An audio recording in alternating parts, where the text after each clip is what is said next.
আসসালামু আলাইকুম। Hello everyone. আজকে আপনাদের সাথে শেয়ার করব ভীষণ মজার পাকা আমের ম্যাঙ্গো আইসক্রিম। আশা করছি ভিডিওটা আপনাদের সবার কাছে ভালো লাগবে। আজকে আমি হুইপ ক্রিম দিয়ে আইসক্রিম রেডি করেছি। নেক্সট টাইম আপনাদের সাথে আমি হুইপ ক্রিম ছাড়া কিভাবে একদম পারফেক্ট আইসক্রিম রেডি করতে পারবেন সেটাও আপনাদের সাথে শেয়ার করে দিব।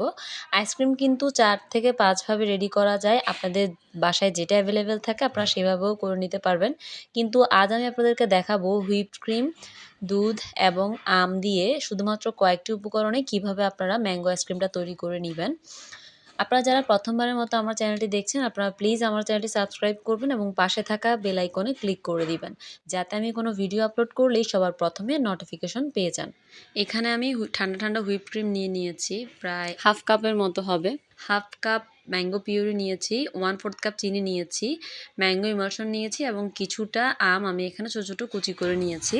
এছাড়া এখানে অরেঞ্জ কালার আমি ব্যবহার করব, আপনারা চাইলে এটা স্কিপ করতে পারেন। তো চিনিটা আপনারা যদি বেশি খেতে পছন্দ করেন তাহলে অবশ্যই চিনিটা বাড়িয়ে দিবেন। তো আমার আমটা এমনিতেই অনেকটাই মিষ্টি ছিল, এই জন্য আমি 1/4 কাপ চিনি নিয়েছি, এটা আমার জন্য এনাফ মনে হয়েছে। এরপর আমি এখানে ইলেকট্রিক বিটারের সাহায্যে হুইপ ক্রিমটাকে ভালোভাবে বিট করে নিব। আচ্ছা, প্রথমে আমি যখন ইনগ্রিডিয়েন্টস দেখাচ্ছিলাম, আনফরচুনেটলি আমি এখানে লিকুইড মিল্কটার কথা একদমই বলতে ভুলে গিয়েছি। এখানে আমি লিকুইড মিল্ক ব্যবহার করেছি 1/4 কাপ, একদম হাফ কেজি দুধকে ঘন করে 1/4 কাপ করে দেন ওটা আমি ব্যবহার করেছি। আপনারা চাইলে লিকুইড দুধটাকে পাতলা অবস্থায় ওটার সাথে গুঁড়ো দুধ মিশিয়ে ওটাকেও ব্যবহার করতে পারেন। তো আনফরচুনেটলি ওই ভিডিও ক্লিপটা আসলে এখানে স্কিপ হয়ে গিয়েছে।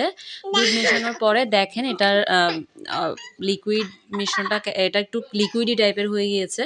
এরপর আমি এখানে আগে থেকে আমের সাথে মিশিয়ে রাখা চিনিটাকে ভালোভাবে হুইপ ক্রিমের সাথে মিশিয়ে দিচ্ছি বিটারের সাহায্যে। তো আমি এখানে প্রায় 1 মিনিটের মতো বিট করে নিয়েছি আমের মিশ্রণ দেওয়ার পর। এরপর আমি এখানে ম্যাঙ্গো ইমালশন এবং অরেঞ্জ ফুড কালার দিয়ে এটাকে অল্প কিছুক্ষণ বিট করে এরপর আপনার পছন্দ অনুযায়ী আপনি এটা যে কোনো পাত্রে সেট করতে পারেন। আমি ছোট একটা পাত্রে সেট করেছি আর বাকিটুক আমি একটা বড় পাত্রে সেট করেছি। এখানে অরেঞ্জ ফুড কালার ব্যবহার করার যে ব্যাপারটা, এটা পুরোপুরি পার্সোনাল। আপনারা চাইলে এই কালারটা নাও ইউজ করতে পারেন, দেখতে যাতে একটু সুন্দর লাগে এই জন্যই মেনলি এখানে অরেঞ্জ ফুড কালারটা ইউজ করা। তো অনেকেই খাবারে কালার পছন্দ করেন না, তারা অবশ্যই এটাকে স্কিপ করবেন। তো এই যে দেখেন আমার বিট করে নেওয়া শেষ এবং এটার কনসিস্টেন্সিটা ঠিক কেমন হবে এটা আমি একটা চামচের সাহায্যে আপনাদেরকে দেখিয়ে দিচ্ছি। তো আমার এটা একদম রেডি। এখন আমি এটাকে একটা এয়ারটাইট বক্সে সেট করে নিব। তো আমি যেহেতু দুটা পাত্রে সেট করব, তো সেভাবেই আমি এটাকে ঢেলে নিচ্ছি এবং উপর থেকে আমি এখানে আগে থেকে কুচি করে রাখা যে ম্যাঙ্গোগুলো ছিল এগুলোকে উপর থেকে দিয়ে দিব। আপনারা চাইলে পুরো আইসক্রিমের ভেতরেও এই ম্যাঙ্গোর কুচিগুলো দিয়ে দিতে পারেন। একদম শেষ পর্যায়ে স্প্যাচুলার সাহায্যে এভাবে ম্যাঙ্গো কুচি দিয়ে ভালোভাবে মিশিয়ে নিতে পারেন। তো আমি জাস্ট গার্নিশিংয়ের জন্য উপর থেকেই দিয়ে দিচ্ছি। এরপর আমি এটাকে ঢাকনা দিয়ে ঢেকে এয়ার টাইট করে ভালোভাবে ফ্রিজে রেখে দিব ওভারনাইট পর্যন্ত। মানে মিনিমাম আপনি এটাকে 6 থেকে 7 ঘন্টার জন্য ফ্রিজিং করতে হবে।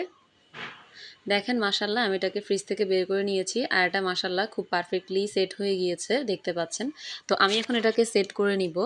আপনারা চাইলে আপনাদের পছন্দ মতো আইসক্রিমটাকে সার্ভ করতে পারবেন। তো আমি এটা সিম্পলে রেখেছি, আমি এখানে ম্যাঙ্গো কুচি দিয়েছি, সাথে এখানে একটা চেরি ফল আর সামান্য পুদিনা দিয়ে আমি এটাকে সার্ভ করেছি। তো মাশাআল্লাহ এটা এভাবেই দেখতে কিন্তু অনেক বেশি ভালো লাগছিল। আপনারা চাইলে এখানে চকলেট গানাশ অথবা স্প্রিঙ্কেলস দিয়েও এটাকে মেহমানের সামনে সার্ভ করতে পারবেন। যেহেতু এখন আমের সিজন চলছে, আপনারা অবশ্যই বাসায় এটা বানাবেন এবং কেমন হয়েছে কমেন্ট বক্সে আমাকে অবশ্যই জানাবেন। আজ এ পর্যন্তই, দেখা হবে অন্য কোনো দিন অন্য কোনো ভিডিওতে। সে পর্যন্ত ভালো থাকবেন, সুস্থ থাকবেন। আল্লাহ হাফেজ।